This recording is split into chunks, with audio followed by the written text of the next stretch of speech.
Welcome to the 408th episode of the Reading and Writing Podcast. Stay tuned for my interview with Emily Gray Tedrowe, author of the new novel, The Talented Miss Farwell. Stay tuned for the interview.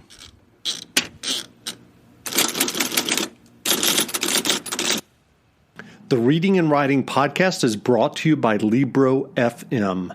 Libro.fm lets you purchase audiobooks directly from your favorite local bookstore. You can pick from more than 185,000 audiobooks, including bestsellers and recommendations from booksellers. You'll get the same audiobooks at the same price as the largest audiobook company out there, but you'll be part of a different story, one that supports your local community and your local bookstore. If you're new to audiobooks, they're the perfect way to get more books into your busy life. You can listen during your commute, while doing chores, walking the dog, or just relaxing at home. All you need is a smartphone and the free Libro.fm app. If you already love audiobooks and don't know what to listen to next, check out recommendations and curated lists from people who know audiobooks best, your local bookseller. Here's your special offer from the Reading and Writing Podcast. Get 2 audiobooks for the price of one today with your first month of membership with the code RWPodcast at checkout. This offer is only valid for new members in Canada and the U.S. Check out Libro.fm today. Welcome back to the Reading and Writing Podcast. My guest today is Emily Gray Tedrowe, author of the new novel, The Talented Miss Farwell. Emily's 2 previous novels have included Blue Stars and Commuters. Emily, welcome to the podcast. Thanks so much for having me. Great. If someone listening hasn't heard about your new novel, The Talented Miss Farwell, yet, how would you describe the novel? Yeah, that's a good question. This is I would say, a crime novel. Although it is literary fiction, it definitely takes on the story of a con artist. So this is a female con artist who has a double life.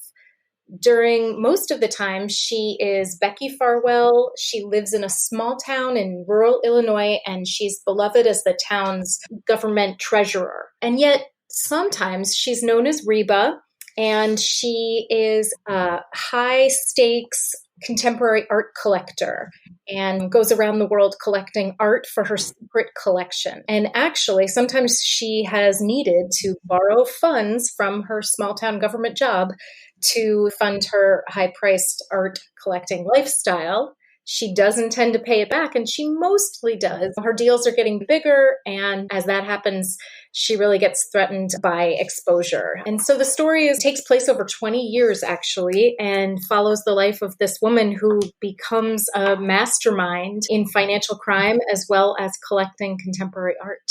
It's actually based on a true story. And do you remember the original idea? Obviously you do, since you just said it was based on a true story.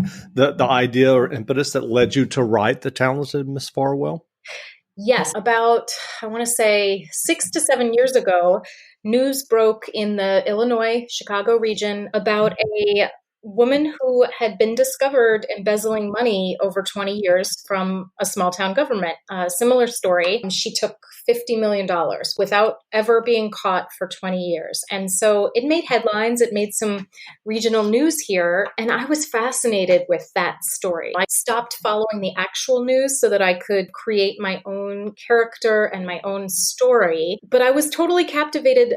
And the inspiration for me was the idea of living this double life right in plain sight, right within your small town where everyone's known you forever, to be creating that crime and pulling it off for so long, not in hiding, but just living your regular life. That was definitely the original inspiration. You said you stopped reading a lot about the actual crime. I'm curious, did you do any research into other famous embezzlement cases?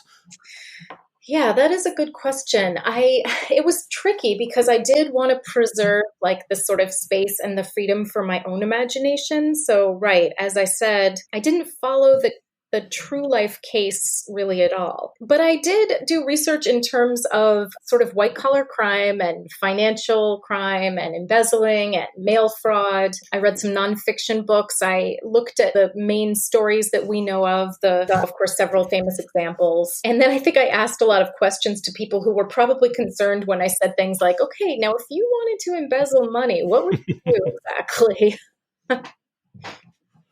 And so did you also do research into the contemporary art world? And is that something that you were familiar with before this novel? Yeah, I would say for me, that kind of research is more naturally just an interest I have. I definitely am not a collector, but I do love visual art. I guess I always am interested in seeing what's out there. I love to go to galleries and museums, and that world has interested me for a long time. I would say that I felt like for me, instead of research, that was drawing on an interest that I'd had for some time and had gathered knowledge about without really meaning to. So what are your earliest memories of writing fiction? Oh gosh, that's a good question. I came to fiction writing a little bit later. I guess I would have called myself a reader for most of my life. And I was a passionate reader and always have been, always consuming books. But I've had these writing adjacent professions. I was in publishing for a little bit as my first job, and then I went to graduate school for literature. So I was writing academic papers and teaching.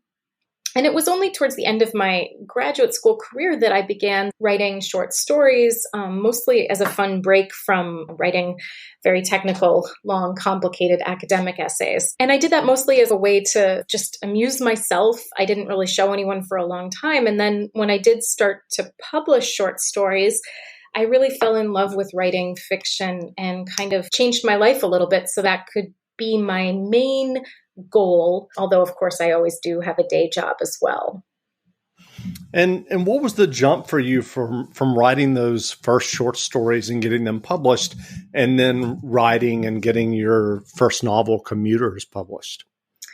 Yes, I would say that I was probably a natural novelist right from the start, even though I did start with short stories. The novel has always been my favorite art form. It's definitely my favorite thing to read. And when I was starting out with short stories, they were just pushing the bounds of what the typical length is for a story. I remember several editors telling me, we would love to publish this, but we don't have that much space. This is a lot before the pre-online literary magazines. And when I was naturally writing stories in the 20 and 30 page length realm, it was not that hard of a jump for me to start to conceive of a book length fiction. So that felt pretty comfortable making that move. And the first novel I wrote was the first one that ended up getting published, my novel Commuters. Yeah, as soon as I stepped into that activity, it felt very natural. And to be honest, I'm not sure if I've written many stories, and I could count them on one hand since I started writing novels. And so I'm curious about your creative process when you are working on a novel. Is it the same for each novel? And do you do a lot of outlining or plotting before you begin, or do you just dive into the story and the initial idea and see where it takes you? Yes, I do a lot of pre-writing before I start. And I would say that instead of outlining, it more takes the form of just brainstorming. I usually have a notebook, a project notebook that I'll kind of work on for maybe a year or two before I even officially start writing a text. And in that notebook, I'm just playing with ideas. I'm taking notes on things that seem interesting. I'm finding my way into a character and into a plot. I use it as a scrapbook. I might draw maps. I might make lists. And to me, that is a really necessary building up of story. I like to feel like I've done a lot of that before I start writing. I don't really ever do an official outline. I might, for example, make a list of 10 sort of places I know the story needs to go and hold that in mind. But I definitely am not always sure what's going to happen as I'm writing the novel itself. And do you ever find yourself having to back up or throw away chapters as you're getting deeper into the novel? Yes, I would say that probably the way I feel like it goes is I launch myself out, and I would say I try to hit the ground running and get that first 80 to 100 pages down before I really go back and reread and take a look at what's going on. And that seems to be the place, talking to like my students or to other writers, about 100 pages in, where it's typical to think, okay, I'm out in midair here. Where am I going? And that might necessitate some going back, as you suggested. Maybe the plot took a wrong turn, or there needed to be some adjustment in the conflict. Usually that's probably where the sort of middle of the action is happening. And maybe I haven't thought through enough how many sort of eventful situations need to happen for my main character. So that is a pretty tricky part, like being in the middle, I will say. And given your experience now with your new novel being your third novel that's being published, what writing advice would you offer for those who are working on their own stories and novels? Yeah, for me, the thing I really hold on to that's gotten me through pretty much my entire writing career is the advice to write the book that you want to read. I feel all of my authority as a writer really derives from my life in reading, and I have a very instinctual sense about novels. Sometimes I forget that though, and I might try to think my way through a problem. But when I'm writing and I get stuck, one of the things I try to do is return myself to my reading brain or my reading self, and just ask myself, okay, if I were reading this novel, if I were reading this very chapter, this very page, what would I be hoping for? What would I want to see? Would I want to see an intensifying of the conflict? Would I want to see more of a quiet moment? Would I want to know what is happening next? That kind of instinctive question, and then the answer that follows, usually always points me in the right direction. So I hope that might be helpful for somebody, especially since, of course, writers love to read. Just return yourself to your reading mind and see if that helps you find a good direction.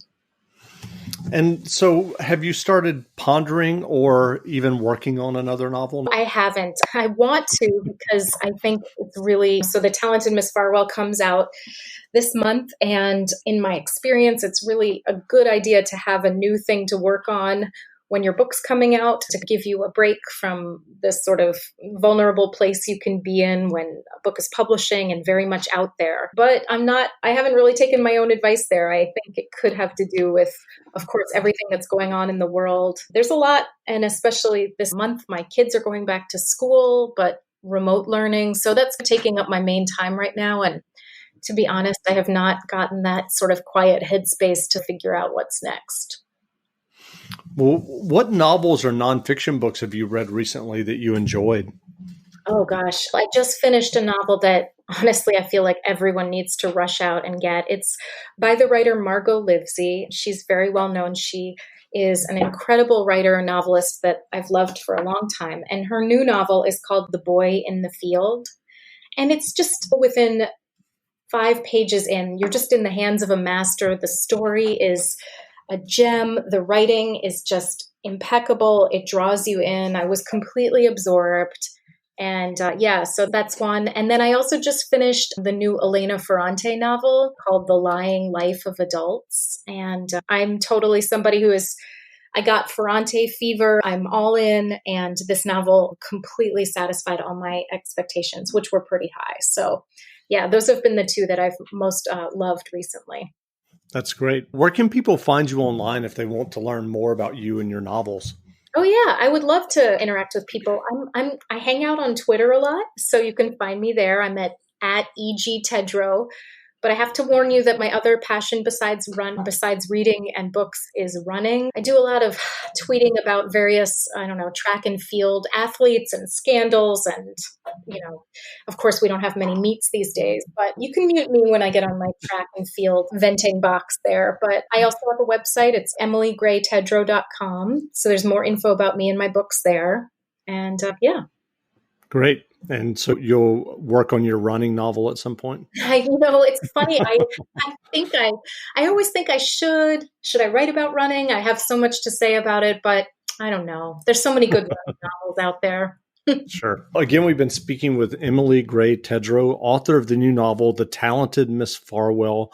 The novel is on sale now, so go buy a copy. And Emily, thanks for doing this interview.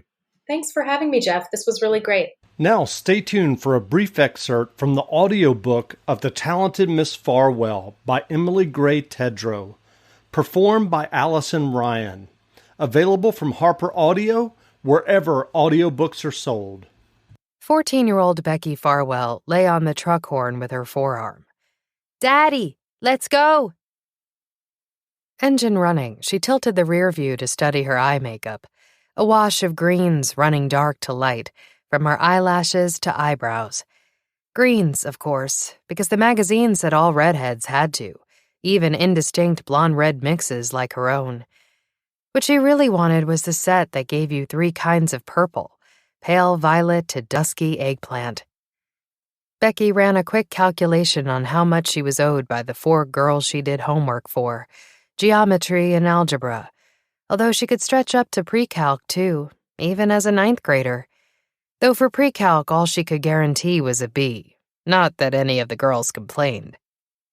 Sometimes she took payment in shoes, like the almost new Tretorns she had on now, without socks because no one did. Becky flipped the mirror back with a snap. They needed cash too bad to daydream about makeup. Getting squeezed at all ends. One of her father's sayings that didn't make sense but sure as hell got across how bad it was that spring. After another minute, she jumped down from the truck and went inside. Even though it was one of the first nice days in March, the front rooms of their farmhouse were dark and stuffy, closed in. Becky pushed up a window and propped it open with a can of beans. This morning, cereal bowls were tumbled milky white in the sink, and a thin, sticky layer of grease and dust filmed everything. But Becky had no time to wipe it up. In the family room, one patch of carpet stood out darker and new.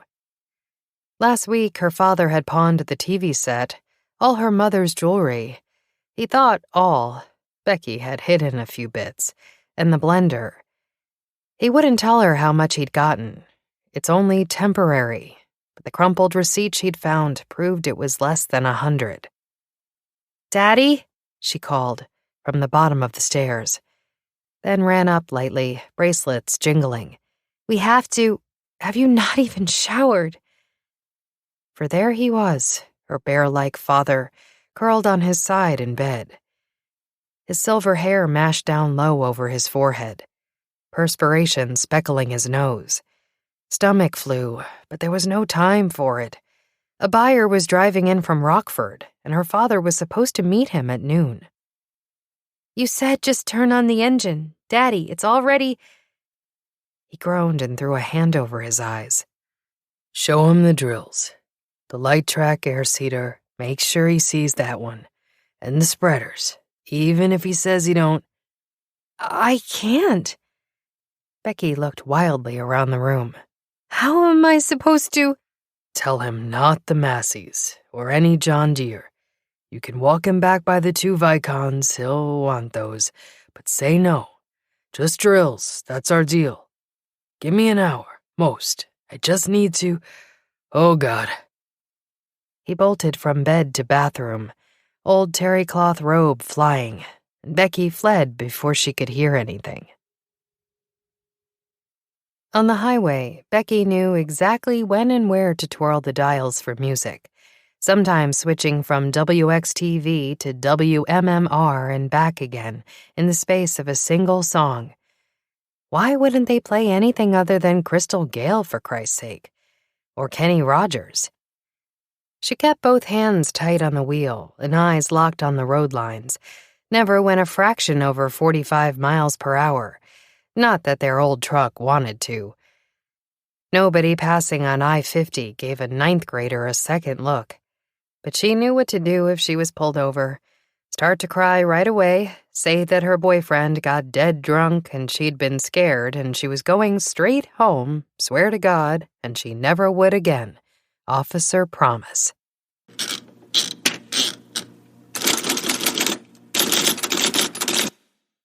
As a business owner, your nightmares might sound like this.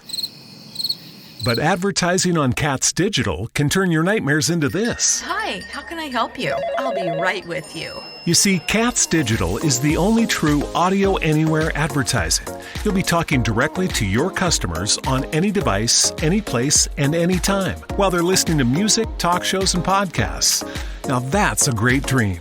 Wake up your business at katzdigital.com.